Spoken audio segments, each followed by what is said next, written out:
Well, I'm going to do a little bit of a part 2 follow-up on disassembly of the 440. Took the other head off, did that off camera. It wasn't really a big deal. Same sort of thing, same pistons, everything, no problems there. Just needs a good cleaning, and the bores are really nice. So took my puller and pulled the damper off, and I've got this loose. I have not looked inside. I'm going to pull this off right now. Set that over there. That looks really nice and clean inside. And this looks really nice inside. Wow. Nice oil slinger. Double roller. Yeah, that's okay. It's not great as far as the slack. It's okay though. I'll replace it because I have another set around, but yeah, I'm gonna go ahead and pull this bolt off and see what we got for a cam. Hopefully numbers are on the outside end, so I'll see you guys in a minute. Well, more progress on the 440. I took the chain gear off and I couldn't get any numbers off the front side of the cam, so I decided to just pull the cam out. It's a Crower. I know people say it both ways. I don't even know what the right way is, but it's a Crower. Hydraulic flat tappet, as we know. The advertised at 50 is 224, 236, which that's okay. But the gross lift is 478 on the intake and 502 on the exhaust.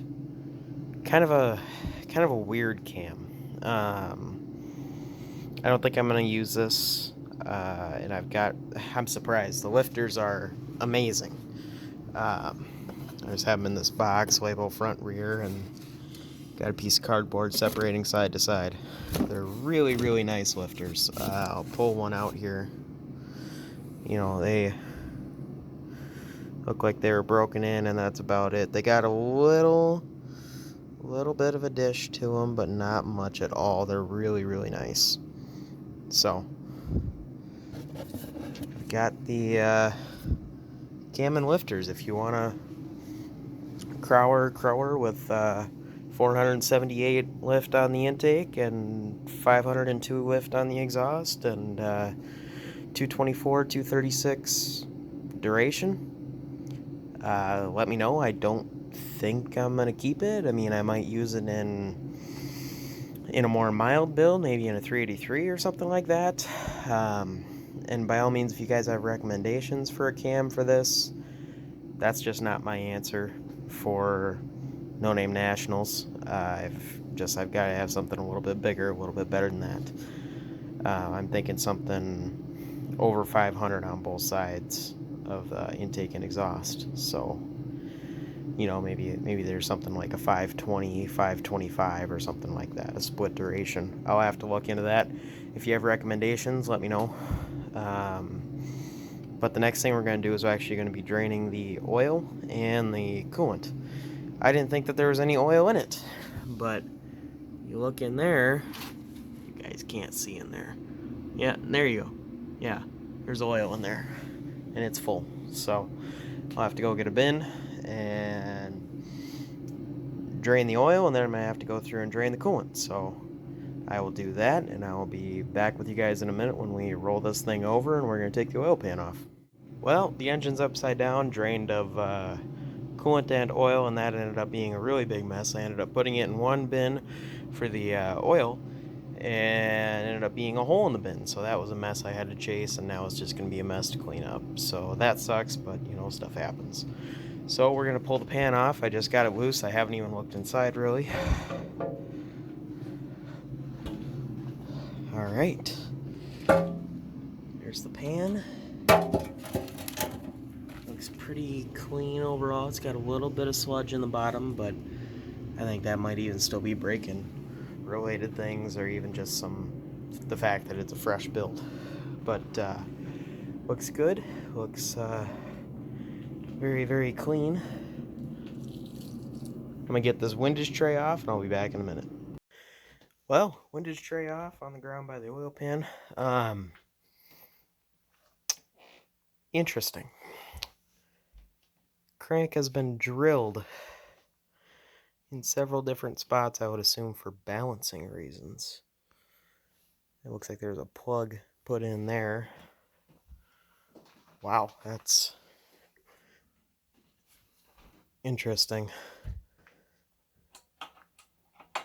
Yeah, look at this part of the crank. That's all been lightened. Wow. Looks like stock rods. Stock I-beam style. You can see a plug was put in there. Wow. I am impressed. But also I wonder to what level was this done. You know, you can see the pin down there on the rod and everything. That looks all good. I think the crank is fine. I think somebody just went through and meticulously balanced it. That's probably what happened.